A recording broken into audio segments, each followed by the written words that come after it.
شریعت محمدیہ نے بیت اللہ کی عزت کا دفاع کیا ہے اور اہل ایمان کو اس کے آداب سکھائے ہیں۔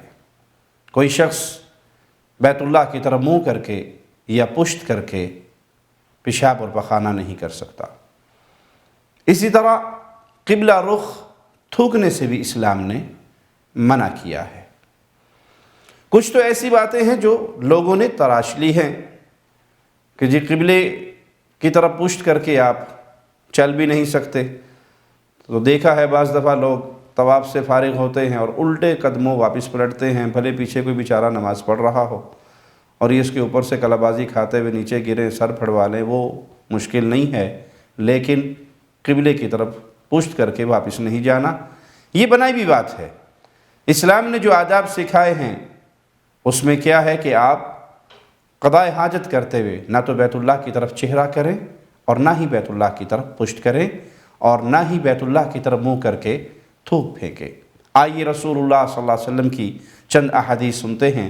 مسند احمد میں حدیث نمبر 16561 ہے، ایک شخص اپنی قوم کی امامت کروا رہا اور اس نے قبلے کی جانب تھوک دیا۔ رسول اللہ صلی اللہ علیہ وسلم اس شخص کو دیکھ رہے تھے۔ جب وہ نماز سے فارغ ہوا تو آپ نے اس کی قوم سے کہا لا یصلی لکم، آئندہ یہ تمہاری جماعت نہ کروائے۔ اس کے بعد اس شخص نے دوبارہ نماز پڑھانا چاہی تو لوگوں نے اسے روک دیا کہ ہمیں رسول اللہ صلی اللہ علیہ وسلم نے یہ حکم دیا۔ تو وہ شخص اللہ کے نبی صلی اللہ علیہ وسلم کے پاس حاضر ہوا اور آپ سے پوچھتا ہے کہ کیا آپ نے واقعی میری قوم کو اس بات سے منع کیا؟ تو آپ صلی اللہ علیہ وسلم نے فرمایا کہ ہاں، میں نے تمہاری قوم کو منع کیا کیونکہ تم نے قبلے کی طرف منہ کر کے تھوک دیا تھا۔ اِنَّكَ آذَيْتَ اللَّهَ وَرَسُولَهُ، بے شک تو نے اللہ اور اس کے رسول کو تکلیف دی، تمہارا یہ عمل باعث تکلیف ہے اللہ اور اس کے رسول کے لیے، یہ پسندیدہ کام نہیں جو تم نے کیا۔ انسان نماز پڑھ رہا ہے، حالت نماز میں ہے اور نماز بھی مسجد میں پڑھ رہا ہے تو ناجائز ہے اس کے لیے، گناہ کا کام ہے کہ وہ قبلے کی طرف تھوک دے۔ ایک صورت یہ ہے کہ آدمی مسجد میں ہے لیکن نماز میں نہیں ہے، تب بھی وہ بیت اللہ کی طرف قبلے کی طرف منہ کر کے نہیں تھوک سکتا، یہ گناہ ہے۔ ایک صورت یہ ہے آدمی مسجد سے باہر ہے اور نماز پڑھ رہا ہے، اس صورت میں بھی وہ قبلے کی طرف منہ کر کے نہ تھوکے۔ چوتھی صورت یہ ہے کہ آدمی مسجد سے باہر ہے لیکن حالت نماز میں نہیں ہے اور پھر قبلے کی طرف تھوکتا ہے تو یہ امر بھی ناپسندیدہ ہے۔ کوئی مجبوری ہے تو ایک الگ معاملہ ہے، وگرنہ یہ عمل بھی پسندیدہ نہیں ہے، اسلام نے اس کو پسند نہیں کیا۔ نہ اپنے دائیں طرف تھوکے اور نہ بیت اللہ کی طرف منہ کر کے، بلکہ اپنے بائیں طرف تھوکیے۔ عبداللہ ابن عمر رضی اللہ عنہ وارضا روایت کرتے ہیں کہ رسول اللہ صلی اللہ علیہ وسلم نے فرمایا یجیء صاحب النخامۃ فی القبلۃ یوم القیامہ وہی فی وجہہ، قیامت کے دن قبلے کی طرف تھوکنے والا شخص آئے گا اور اس کا تھوک اس کے چہرے پر ہوگا۔ یہ اس کے لیے سزا ہے جس نے بیت اللہ کی تکریم نہیں کی، بیت اللہ کی عزت نہیں کی اور قبلے کی طرف تھوک دیا۔ قیامت کے دن یہ آئے گا اور اس کا تھوک اس کے چہرے پہ ہوگا۔ سیدنا حذیفہ رضی اللہ عنہ وارضا سے روایت ہے کہ رسول اللہ صلی اللہ علیہ وسلم نے فرمایا من تفل تجاہ القبلۃ جاء یوم القیامہ وتفلته بین عینیہ، جس شخص نے قبلے کی طرف منہ کر کے تھوکا وہ قیامت کے دن اس حال میں آئے گا کہ اس کا تھوک اس کی آنکھوں کے درمیان لگا ہوگا۔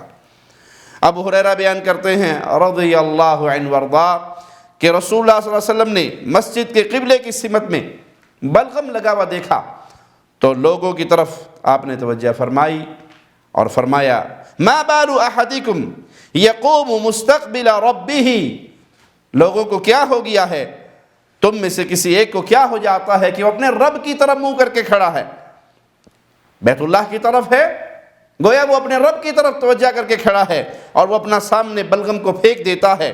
کیا تم میں سے کسی کو یہ پسند ہے کہ اس کی طرف کوئی شخص منہ کرے اور اس کے منہ کے سامنے تھوک دے؟ اگر تمہیں کوئی مجبوری میں بلغم پھینکنا ہے، تھوکنا ہے، تو اپنی بائیں جانب اپنے قدم کے نیچے تھوک دے، اور اگر اس کی گنجائش نہیں تو پھر یوں کر لے۔ راوی حدیث قاسم نے اس کی وضاحت کرتے ہوئے اپنے کپڑے میں تھوکا اور اس کے ایک پلو کو دوسرے پلو کے ساتھ رگڑ دیا۔ سیدنا جابر سے روایت ہے رضی اللہ عنہ کہ رسول اللہ صلی اللہ علیہ وسلم ہماری مسجد میں تشریف لائے۔ آپ کے دست مبارک میں کھجور کی ایک ٹہنی تھی، ایک شاخ تھی۔ آپ نے مسجد کے قبلے کی طرف والی دیوار پر جمع ہوا بلغم دیکھا، آپ نے کھجور کی شاخ سے اس کو کھرچ دیا، پھر فرمایا ایکم یحب ان یعرض اللہ عنہ، تم میں سے کون پسند کرتا ہے کہ اللہ اس کی طرف نظر رحمت نہ فرمائے، اس سے منہ موڑ لے، اس سے اعراض فرمائے؟ تو ہم سب ڈر گئے۔ آپ نے فرمایا ایکم یحب ان یعرض اللہ عنہ، اپنے جملے کو آپ نے 3 مرتبہ دہرایا، تم میں سے کون ہے جو یہ پسند کرے کہ اللہ اس سے اعراض کرے، اس کی طرف نظر رحمت نہ فرمائے؟ پھر آپ نے فرمایا فإن أحدكم إذا قام يصلي فإن الله تبارك وتعالى قبل وجهه، جب تم میں سے کوئی شخص نماز کے لیے کھڑا ہوتا ہے تو بے شک اللہ تبارک و تعالی اس کے سامنے کی طرف ہوتا ہے۔ فلا يبصقن قبل وجهه ولا عن يمينه، تو اگر اس کو تھوکنے کی حاجت ہے تو اپنے سامنے کی طرف نہ تھوکے، نہ ہی اپنے دائیں طرف، بلکہ وہ اپنے بائیں طرف، اپنے بائیں پاؤں کے نیچے، اور اگر ایسا ممکن نہیں تو پھر اپنے تھوک کو اپنے کپڑے پر گرا لے، اپنی ثوب پر گرا لے، اس کے اپنے کپڑے کے ساتھ اسے صاف کر دے۔ پھر آپ نے اس کھجور کے ٹہنی کے ساتھ اس دیوار کو صاف کر دیا۔ صحابہ سے کہا کہ مجھے خوشبو لا کر دو۔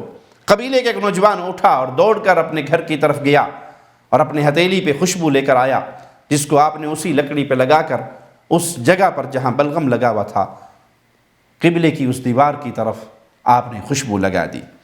سیدنا جابر فرماتے ہیں کہ رسول اللہ صلی اللہ علیہ وسلم کا یہ عمل دیکھ کر تم نے اپنی مسجدوں میں خوشبوئیں لگانی شروع کی۔ مسجدیں اللہ کا گھر ہیں، اس کو صاف رکھیے، اس میں خوشبوئیں لگائیے، اس کا احترام کیجئے، اور خاص طور پہ قبلے کا وہ احترام کیجئے جو احترام ہمیں رسول اللہ صلی اللہ علیہ وسلم نے سکھایا ہے۔